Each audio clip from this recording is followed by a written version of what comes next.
Hi guys! Welcome. Collective reading tayo ngayon for no contact situation.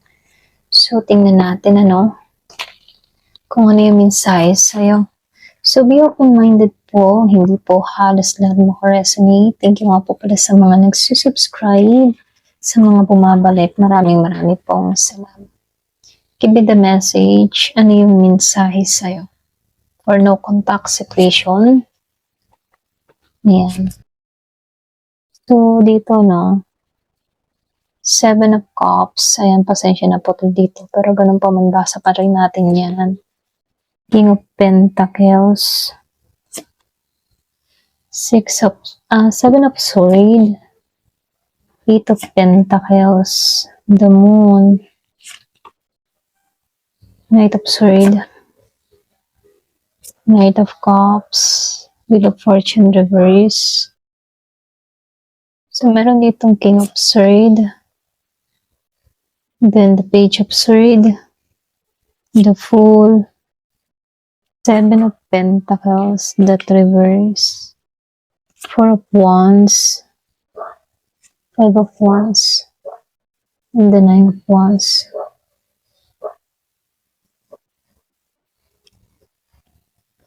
So, dito, meron akong nakikita ditong Scorpio, Cancer, and Pisces. Merong Taurus, Virgo, Capricorn, Gemini, Aquarius, and Libra.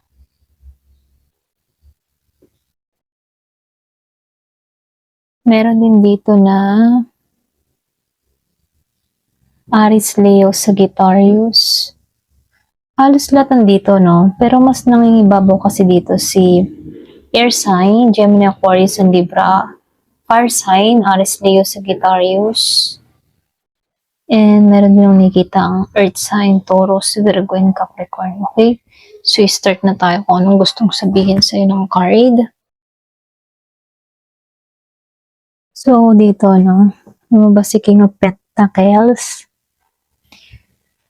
Meron akong nakikitang tao dito na hindi kanya makalimutan, Kumbaga, tingin ng tao na to sa'yo ngayon. Ano kang maasahan, stable kang tao, hindi ka lang basta attraction dito, Kumbaga, pang long term yung tingin ng taong ito sa'yo. Ganun kanya ilarawan. Pang matagalan, pang long term, wife and husband materials, parang stable, secure. Ganun kanya tingnan. At ito yung dahilan kung bakit hindi ka nito makalimutan. So, dito, may time na itong person mo, marami kasi siyang option dito. Pwedeng isa ka rin sa mga napagpilian ng taong ito, Kumbaga, marami kasi itong ninanais, marami itong pantasya sa buhay. Kaya may time na nalilito to dito. So, ibig sabihin, kahit may pagkalito siya rito, kahit ganun, kahit marami itong mga fantasya, gusto nitong bumalik sa'yo. May time pa rin na kahit marami itong mga ibang tipong kahit nililibang niya yung sarili niya, may bahagi ng utak niya rito na gustong bumalik sa'yo. Okay? So, nakikitaan ko dito na yung iba sa inyo, meron ako nakikitang pagtatago. Meron ditong Gemini, Libra, and Aquarius kung may ganito ang person or pwede rin ikaw, So, lumalabas dito, merong pagtatago, hindi naging tapat. Okay? Ito lang nakikita ko, pwedeng marami siyang lihim, marami siyang tinago. Posible na hindi niya sinabi yung totoo, okay? Or yung kanyang nararamdaman. Meron akong nakikitang umiwas. Merong umiwas dati. Or pwede rin noon, okay? Excuse me. May pag-iwas tong ginawa sa'yo. So, nakikitaan ko rin dito sa Eight of Pentacles upright. Yung iba sa inyo, pinag-effortan ka niya dito. Kumbaga, nag-effort naman siya sa'yo before, para bang marami din naman siyang nagawa ding mabuti sa'yo, Kasi nakikitaan ko dito, naging worth it ka din naman sa taong ito. Kumbaga, naging worth it kung mas lalong naging worth it kung tinrabaho ka nito, lalo na ngayon, ano. So, ito lang nakikita ko, pero merong bahagi dito na gusto niya mag-effort muli sa'yo, okay? So, dito, no, itong person mo, malalim yung kanyang emosyon. Malalim din itong mag-isip. Kumbaga, yung kanya kasing emotion dito, punong-puno ng overthink or punong-puno ng takot. Meron ding time na nai-insecure siya sa'yo kung ikaw yung pinaka-positive na tao, no? Hindi siya sure kung paano ka baga lapitan. Ganon. Hindi siya sigurado paano ka ba lapitan. Kaya dito, may time na gusto naman yung kumilos dito sa card na to, no? Nakikitaan ko dito, gusto niyang kumilos pero may pagpipigil. Kumbaga, merong pumipigil sa kanya, either yung kanyang pride or pwede rin yung takot. So, nakikitaan ko dito na itong person mo rito, laging meron siyang mga maling timing, ganun, or pwede rin nag-iintay siya ng tamang timing. So, ito lang yung nakikita ko rito. Pero itong person mo, no, pagdating sa'yo, may pagka-romantic naman ito dito sa Knight of Cups. Totoo naman yung kanyang nararamdaman sa'yo, hindi naman yung maitatanggi dito sa Knight of Cups. Kumbaga, hindi lang siya puro isip, ano, kasi may bahagi sa puso niya rito na andun ka, okay? Kaya lang, ano, kahit may ganun siyang paramdam dito sa Knight of Cups, ano, yung tipo na romantic, totoo yung kanyang feelings. Dito sa Wheel of Fortune reverse, para ba siyang ano, na-stuck? Okay, may stuck dito ha. Lalo-lalo na sa naging connection ninyo ng taong ito. Hindi naman may tatanggihan dito, stuck siya. Hindi siya kumikilos, ano, kasi itong taong ito, tingin niya baga dito na hindi umiikot or hindi pumapabor sa kanya yung destiny or yung tadhana dito. Kaya dito nangyayari, ramdam niya dito na hindi pumapabor sa kanya yung sitwasyon. Kaya pagdating sa King of Swords, ano, may time din na itong person mo, mas pinipili niyang maging logic sa sitwasyon, ano. Kumbaga nag-iisip to or pinag-iisipan niya rito. Excuse me. Kumbaga dito, no, kinokontrol kasi niya yung sarili niya kahit baga gusto ka niya. Alam mo yun, may pagkokontrol siya dito. So, nakikitaan ko lang din dito, no. Hindi mo lang alam pero binabantayan ka pa rin ito. Ito lang nakikita ko. Karamihan sa inyo, no, pwedeng binabantayan ka pa rin ito araw-araw. Pwedeng naka-stalk pa rin siya sa'yo, social media. Kung ikaw ngayon, ano, mahilig para mag-post or pwede rin alam mo rin na ini-stalk ka. Kumbaga sinasadya mo talaga na ipakita sa taong ito na iba ka na, ganyan, ano. So, kita niya yung pagbabago na nangyayari sa'yo, no. Kumbaga, iba sa inyo, ramdam mo naman na ini-stalk ka or pwede rin alam mo. Pero ganun pa man, ano, kasi itong tao na to kaya siya nag-i-stalk sa'yo dahil curious siya sa'yo, okay? Curious siya sa nangyayari sa buhay mo, kung anong ganap mo na hindi pa niya nakikita sa'yo ngayon, ano. Para bang curious siya, ano kayang itsura mo na ngayon lalo sa personal, ganyan.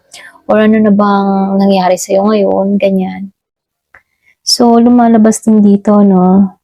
Itong person mo kasi, siya yung klase ng tao na yung bang tipo na gusto niya na magsimula muli kayo, gusto niya ng malinis na simula, lalong-lalo na sa'yo, no? Yun yung ninanais ng tao na to, bagong simula, bagong kabanata. Kung bibigyan mo siya ng pagkakataon, yun ang ninanais ng kanyang puso, okay? Kaya lang dito, no, itong person mo may time na naiinip siya. Okay? Naiinip siya sa nangyayari sa kanya. Naiinip siya kung bakit ganito kabagal yung sitwasyon ninyo. Okay? Naiinip siya. Para bang feeling niya matagal na kayo pero walang nangyayari. Okay? Para bang feeling niya matagal na kayong talagang kung kayo kababagong hiwalay niya, hiwalay ng tao nito, no? Para bang feeling ng tao nito umabot na kayo ng taon, para walang nangyayari, ganyan. So, lumalabas din dito, ayaw naman niyang tuluyang bitawan yung connection ninyo. Ito lang nakikita ko, no? Para bang hirap siyang mag-moving on dito. Ayaw niya talagang bitawan. Kasi may time tong tao na to, kaya ayaw niyang bumitaw, no? Kasi pinanghahawakan ka niya dito sa King of Pentacles. Ikaw yung ideal para sa kanya. Para bang nararamdaman niya dito na secure siya pagdating sa'yo. Ikaw yung pinaka pang long term na nakasamahin or connection. Kaya lang dito, dahil lumabas si Four of Wands reverse dito, hindi pa siya stable, lalong-lalo na sa connection. Kumbaga, walang solid na foundation ngayon, walang nangyayari ngayon. So, ito din yung isa sa pinaka kinaiinisan ng tao na to dahil walang nangyayari, walang nagbabago, kahit gusto niya ng pagbabago, para bang paulit-ulit yung mga nangyayari sa kanya ngayon, ganun. So, lumalabas din dito, no, meron akong nakikitang conflict sa kanya. Either conflict sa loob-loob niya at sa paligid niya, no, or maging sa sarili niya, no. So, lumalabas dito na meron ding mga ibang tao dito na nakapaligid sa kanya na pwedeng nakakasiraan din ng tao mo, okay, nitong person mo, or nakakaalitan din niya rito. Kumbaga, meron din mga tao or sitwasyon na humahadlang, lalo-lalo na sa connection nyo. So, nakikitaan ko lang din dito, itong person mo sobrang pagod na pagod na. Pagod siya pero alam mo yun, kinakaya pa rin niya yung sitwasyon niya.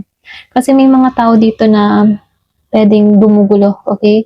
Kaya dito sobrang pagod na siya rito. Kumbaga, hindi niya baga alam kung lalaban pa ba siya kahit nahihirapan na siya.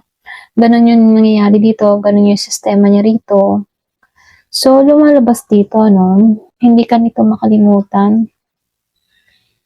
Kumbaga, hindi ka niya makalimutan, hindi dahil meron siyang feelings, ano, kundi dahil nakikita ka niya bilang rare.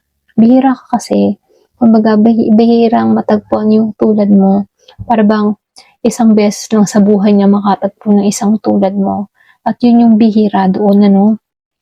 Kaya, ito, yung problema, yung nagiging problema lamang dito, ay puno siya ng takot.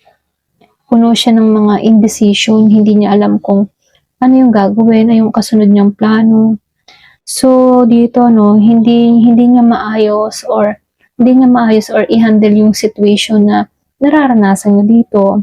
Kahit ba gusto niyang bumalik sa'yo, pero hindi pa ito fully ready kasi nga, nakikitaan ko dito, puno siya ng takot. Pero ganun pa man, ano, kaya hindi ka mapakawalan ng tao na to dahil rare ka. Bihira yung tulad mo. Ito na yung nakikita niya sa'yo. Bihira ka. So, ito lang yung nakikita ko. Ayan. Hanggang dito na lamang po. Thank you for watching. Love and peace.